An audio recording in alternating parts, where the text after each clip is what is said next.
les mains de la grande pomme. En 1985, beaucoup pensent qu'il est suicidaire de la part de Nintendo de s'attaquer au marché des consoles de jeux. 50 000 pièces sont expédiées dans les magasins de New York. C'était une partie difficile à jouer que d'entrer sur le marché avec la NES en 85.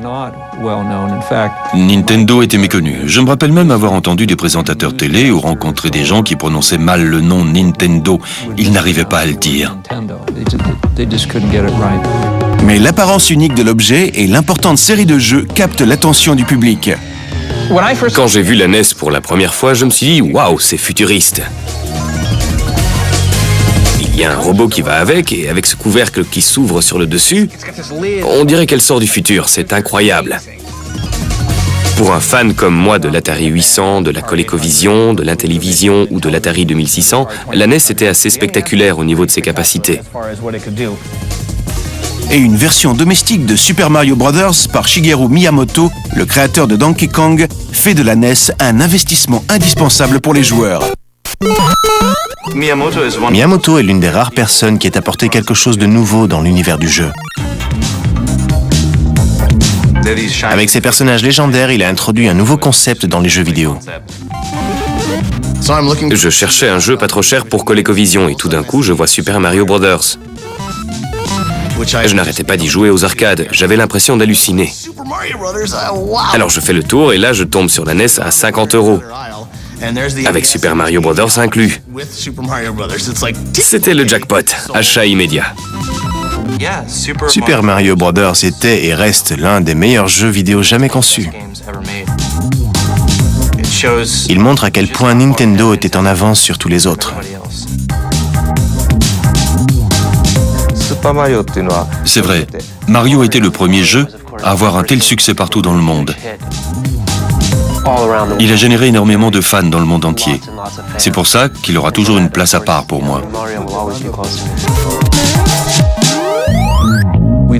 Nous n'avons pas vendu les 50 000 pièces, mais le succès était suffisant pour que Toys R Us et d'autres distributeurs nous suggèrent d'élargir la vente à d'autres marchés en 86.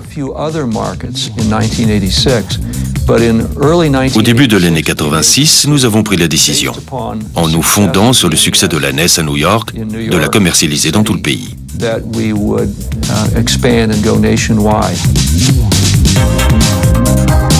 Et fin 1986, les ventes avaient décollé de manière étonnante. À Noël 87, des millions de personnes en avaient acheté dans le monde entier. Plusieurs jeux avaient atteint le million d'exemplaires vendus. Il était clair que l'industrie était de retour et bien vivante. La NES a marché parce qu'elle avait des jeux du tonnerre. Metroid.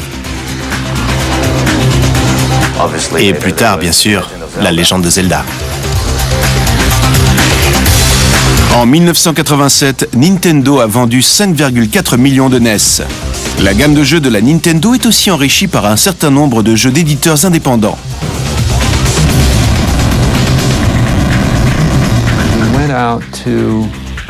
On est allé voir un certain nombre d'éditeurs de logiciels aux États-Unis comme au Japon, et on a réussi à en convaincre 4 ou 5 de travailler avec nous. Data East, Capcom, Bandai. Pour être sûr de ne pas répéter les erreurs du passé, Nintendo instaure un système spécifique pour les concepteurs qui souhaitent créer des jeux pour la NES. On a étudié de très près la débâcle d'Atari, et l'une des raisons de leur échec, c'est qu'ils n'ont pas réussi à maintenir un contrôle de la qualité des logiciels utilisés sur leur matériel. Si d'autres lançaient des jeux pour la NES, on voulait s'assurer qu'ils le fassent sous un système de licence qui permettrait à Nintendo de contrôler leur qualité.